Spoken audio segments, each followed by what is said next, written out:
Check me out, I am in the 2014 Kia Soul. You remember the Kia Soul, right? When it first came out in 2008, it was the boldest car Kia had ever made. I mean, driving this thing was the equivalent to kind of going around going, look at me, just look at me. Look at me! Well, all right, Mr. Soul, we get it. You're bold, you are wacky, you are out there, you are cool. Don't hurt nobody, just calm down. At least that was Kia's intention. They built a wacky B-segment mini SUV that would turn the market on its head, in the process capturing a young, carefree audience that wanted to play by their own rules.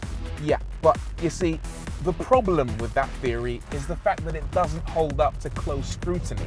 Just have a look inside this car for a second. This new Soul, I think you'll find, isn't wacky, it's more sensible than ever. It's bigger than before, 20 millimeters longer, 15 millimeters wider with a 20 millimeter longer wheelbase. So there's more space, sensible. The boot's bigger by 4% with a 62 millimeter wider opening so you can load your shopping more easily. Sensible. The floor is lower to the ground and the seats so it's easier to get in and out of without dislocating your replacement hip. Sensible.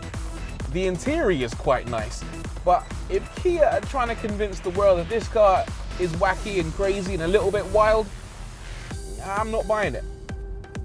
Credit to Kia, they've at least tried to throw in a bit of coolness into the interior. The dashboard has a more upright stance, there are lots of curved surfaces designed to resemble ripples of water hit by a pebble, and even speakers that light up in time with the music. Although you'll never see them because not only are they incredibly subtle, they're also tucked away way down by the floor. The technology is good though, with a decent Infinity speaker system and a sat-nav touchscreen that can show pictures and play video. In terms of passenger space, it's also very good. There are definite upsides to essentially being a box on wheels, including plenty of leg and headroom for 5 passengers. So let's talk ride and handling. The new Kia Soul is actually based on the Kia Ceed, which itself is a very accomplished car, very balanced, very good dynamically, but I'm not really going to get too much into the deep handling characteristics of the new Soul because let's face it, if you're the kind of person who wants to take a Soul on a racetrack, I hate to break it to you, but you are too mental for this car. Where this car is going to see most action is around the city, and I can confidently say that it's very good around town.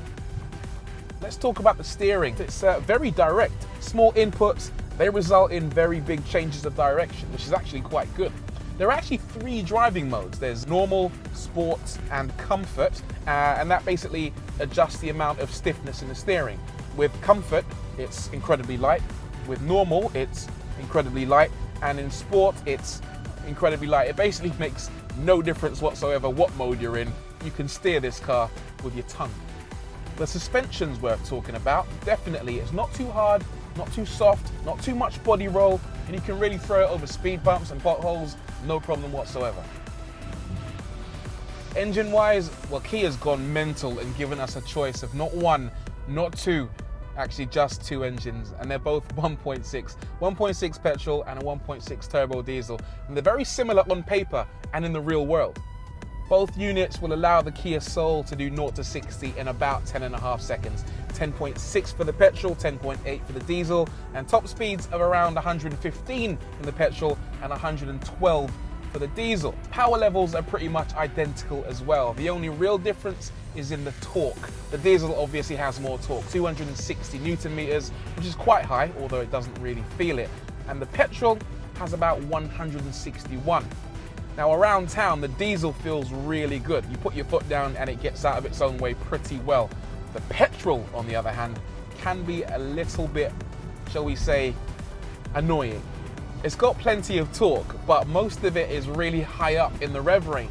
So you need to actually rev the knackers off it to get anywhere, which is fine if that's how you like to drive. But what's even more annoying is the fact that there's a massive torque hole. There's a massive lack of torque between gear changes. You change from first gear to second gear, for example, and there's nothing. It's almost like the engine has decided to turn itself off for a few seconds while it revs up very slowly and then gives you the torque you need to pull away. Ultimately then, I've got to ask the question, who's going to buy the Kia Soul, and more importantly, should they buy the Kia Soul? Answer to the first question, well, this car was designed out in California, of all places, where it was marketed towards college students, and they lapped it up, they loved it. Problem is, I'm not in California. Right now, I happen to be in Yorkshire, where this car appeals mostly to the older generation, which is unusual. You've got, at one end of the scale, a car that kids love, and at the other end, a car that appeals to people that are about to pop their cogs at any second. So in that sense, you've got to give it to Kia. This thing has really broad appeal. It can suit pretty much anyone. The answer to the second question, well, that's a lot easier. Should people buy it? Definitely. You know, this car is very, very good. It's good to drive, it's comfortable, very practical, has decent equipment, and it's actually quite good to look at. The only thing I'd say is don't buy into the nonsense about it being that bold. It isn't. You're bold. You really are. You can be anything you want to be. Look at me! Look at me! No one's looking at me. No, actually, no one is looking at me. Like it or love it, the whole world is going electric, and that includes Kia, the big Korean, and its 50 to 75 mile an hour speed, that's your overtaking speed, has dropped by a hatchback about the same size as a Ford Fiesta or Volkswagen Polo. And it's the